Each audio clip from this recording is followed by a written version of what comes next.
The sunrise of the Beverly Hills Jogging Club. The morning sun had barely begun to burn through the thick, pale fog that regularly rolled over the hills of Southern California, yet the air inside the grand estate was already humming with an unusual energy. Come and listen to a story about a man named Jed, a poor mountaineer who barely kept his family fed. And then one day he was shooting at some food, and up to the ground come a bubbling crude oil, that is, black gold, Texas tea. Well, the first thing you know, old Jed is a millionaire. The kinfolk said, "Jed, move away from there." Said, "California is the place you ought to be." So they loaded up the truck and they moved to Beverly Hills, that is, swimming pools, movie stars. The Beverly Hillbillies. On this particular day, the quiet luxury of the neighborhood was shattered by the sound of rapid, heavy footsteps and the desperate, ragged breathing of a man pushed to his absolute physical limit. Out on the manicured green lawn of the neighboring estate, a peculiar scene was unfolding. Milburn Drysdale, the prominent and usually immaculate president of the Commerce Bank, was currently sprinting for his absolute life, his face flushed a deep, terrifying shade of crimson. Behind him, with an expression of fierce, unyielding determination, was his wife, Margaret, whose athletic stride showed no signs of slowing down. "You just don't want me to beat you," Margaret called out, her voice remarkably steady despite the pace she was keeping. "I beat you around the backyard just yesterday. You don't think I was really trying, do you?" Milburn glanced back over his shoulder, his eyes wide with a mixture of panic and sheer exhaustion as he pushed his legs to move faster across the damp grass. "Milton, I am going to qualify for the Beverly Hills Jogging Club before you do," Margaret declared with an air of absolute certainty.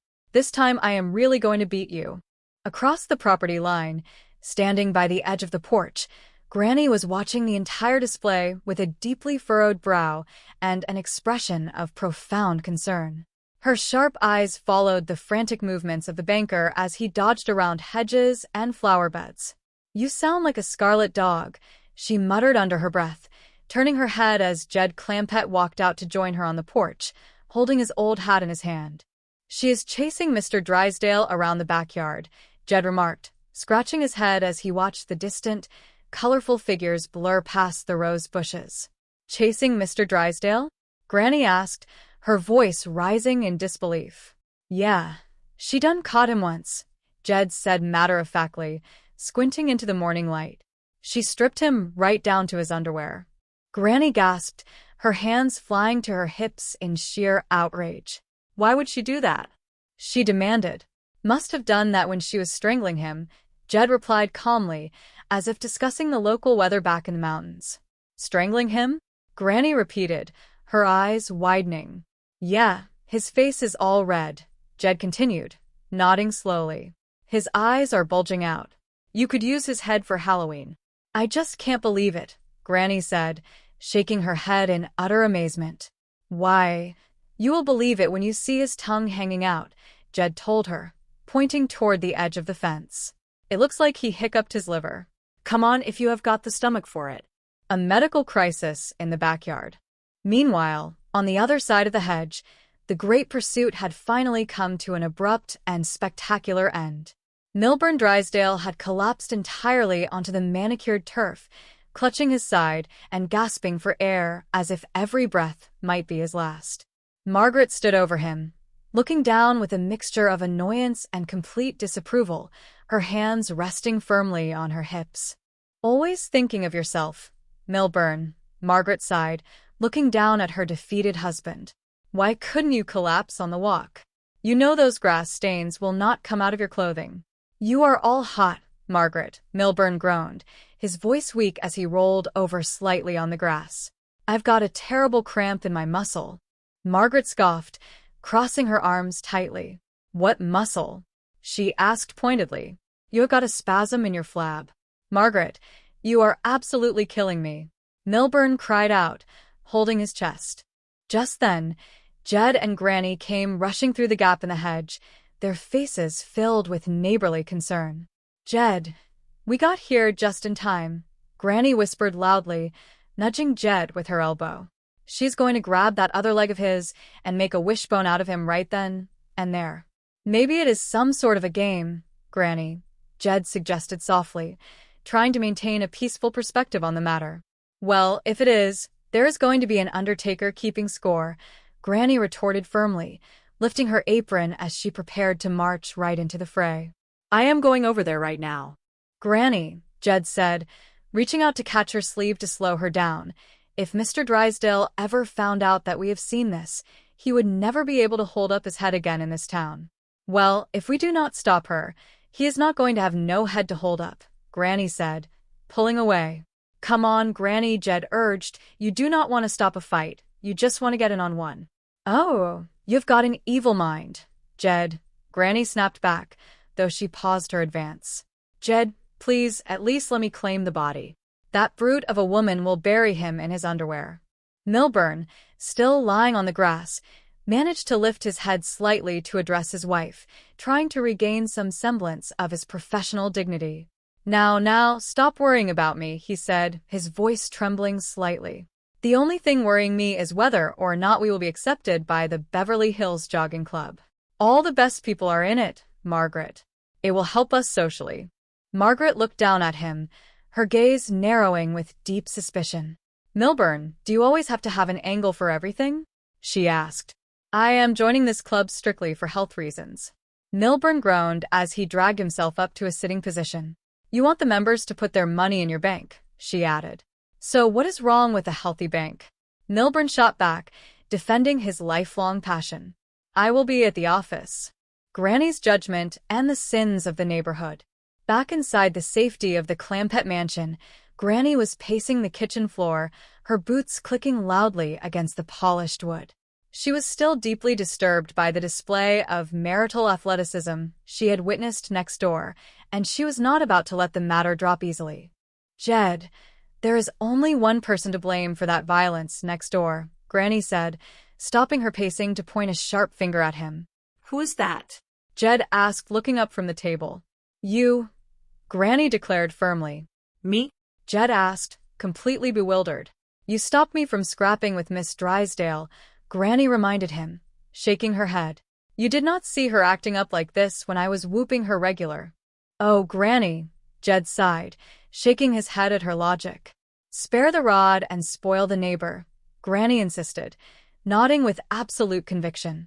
And this is just the start of it. Whooping a man is heady stuff, Jed.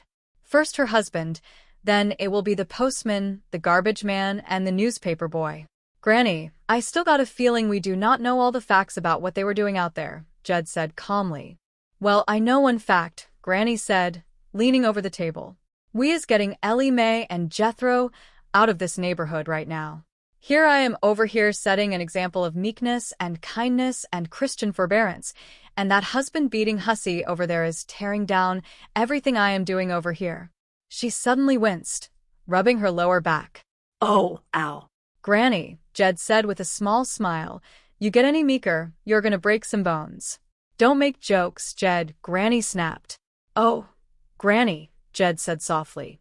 Oh, look, here comes the sweet darling now. The front door burst open, and Jethro Bodine walked in, looking completely disheveled, his breathing heavy. Annie Jethro, Granny called out. It is too late, Jethro.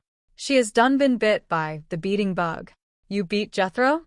Jed asked, looking toward the door as Ellie Mae walked in right behind him. I beat him all the way to the airport and back, Ellie Mae announced proudly, wiping her brow. Beating bad, Granny groaned, looking at Jethro's rumpled clothing. Don't blame her, boy. The sins of the neighbors have been visited unto the children, even unto their underwear. What is she talking about, Uncle Jethro? Ellie Mae asked, looking entirely confused by the older woman's distress. She thinks Ellie tore your clothes off and give you a beating, Jed explained with a chuckle. Beating? Jethro asked, his face lighting up with a grin. We have not been fighting, Granny. We have been jogging. Did you hear that, Jed? Granny asked, her voice dropping into deep despair. They have been jogging. Oh, that my grandchildren should ever come to this. Oh, what is jogging? Granny asked, genuinely perplexed. Granny, jogging is not nothing but running, Jed explained gently. Running? Granny asked. Yeah, it is good for you too, Jethro chimed in enthusiastically. Movie stars, and everybody is doing it nowadays. Mr. Drysdale is even joining the jogging club. Ellie Mae is getting an outfit just like mine. You mean Mr. Drysdale goes jogging in an outfit just like yours? Jed asked, an amused look crossing his face. Yes, sir, Jethro replied. Have you not seen him in his backyard? Oh, yeah, we've seen him all around, Jed smiled. Satisfied now, Granny? No, I am not, Granny said, crossing her arms stubbornly. He is too old for that nonsense. Granny, it is for your health, Jethro explained. Well, Mr. Drysdale says it lowers your castor oil. That is cholesterol, Jed corrected him mildly. Well, it lowered his till it was dragon, Jethro said confidently. Just be happy Mr. Drysdale has finally found something to get his mind off of money, Jed concluded. The $30 million race. Back at the Commerce Bank of Beverly Hills, Milburn Drysdale was pacing his private office, his exhaustion from the morning entirely forgotten as he contemplated a massive financial opportunity.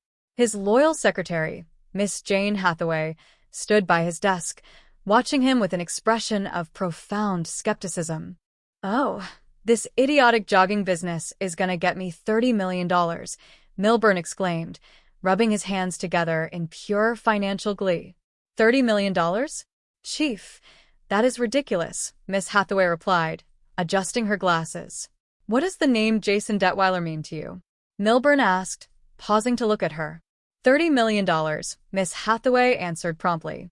And he is the president of the Beverly Hills Jogging Club, Milburn revealed, pointing a finger in the air. He is one of these physical fitness snuts. So? Miss Hathaway asked, still not seeing the connection.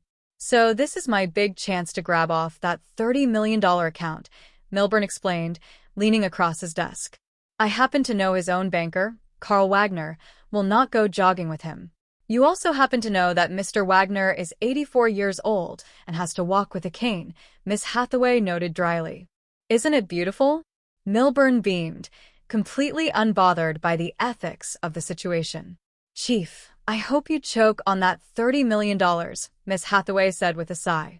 Oh, what a way to go, Milburn chuckled, leaning back in his leather chair. Fortunately, justice will prevail, Miss Hathaway countered, holding up a piece of paper. In order to join a jogging club, you must have a doctor's statement saying that you are physically fit.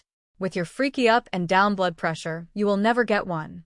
That is all you know, Milburn said, pulling a document from his drawer.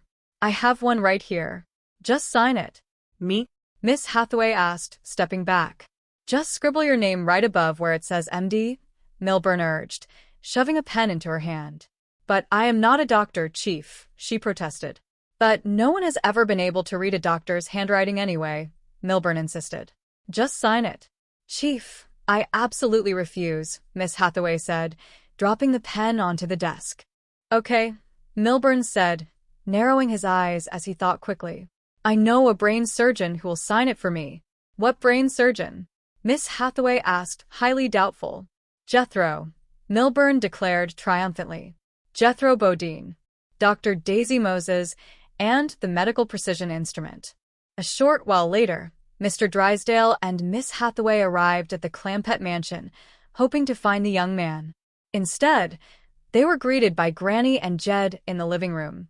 Well, Mr. Drysdale and Miss Jane, Jed welcomed them warmly. Hi, Granny, Miss Hathaway said.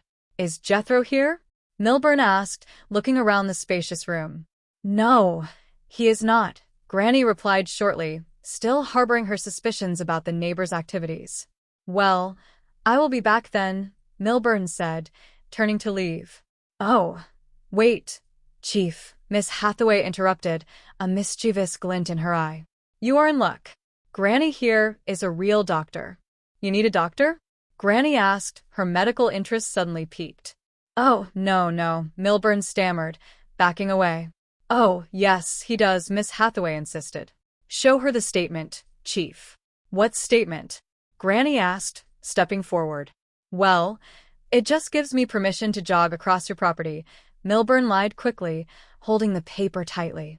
Oh, all right then, Granny said. Just sign, right there, Milburn requested, holding out a pen. Get your hand out of the way, Granny snapped, pushing his arm aside. I cannot see what I am signing. It is just a simple statement, Miss Hathaway clarified with a smile. It is certifying that he is in perfect physical condition.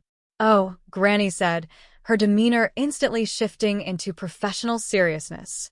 Well, I cannot sign that without I give him a complete physical examination first. Really? Milburn asked, his face falling. You take him into my examination room, whilst I get my medical tube, Granny instructed Jed. Oh no, some other time, Granny, Milburn pleaded, looking at the door. I have an important appointment at the bank. No, you have not, Miss Hathaway contradicted cheerfully. Come on, Chief.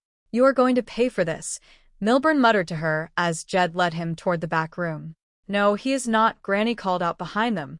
There is no charge to next of kin and neighbors. Inside the examination room, Granny had Milburn sit down as she began her assessment. Well, his heart is good, she noted, listening intently. Something like, Fine, fine, Milburn interrupted, trying to speed things up. Now for the old blood pressure, Granny said, pulling out a strange contraption. Hold it right there. Did you ever swallow a cash register? She asked suddenly, looking at him with deep suspicion. Swallow a cash register? Milburn repeated, offended. Listen to it, Granny told Jed. Sheesh. You could put a nickel in his mouth, pull his ears, and play him for a slot machine. Granny is just having fun with you, Mr. Drysdale, Miss Hathaway said, trying to soothe the banker. All eminent physicians recognize that sound as a harmless little occupational peculiarity. The banker's flutter. The banker's flutter? Granny asked, skeptical. Yeah, Miss Hathaway nodded. But you're going to be in trouble if that tongue gets caught in that cash drawer, Granny warned him. Don't worry about that, Milburn sighed. Now, let us get on with the blood pressure. Well, this I have to see, Miss Hathaway whispered. Granny, his freak blood pressure gets so high sometimes, it could wreck your equipment. Knock it off, Miss Jane, Milburn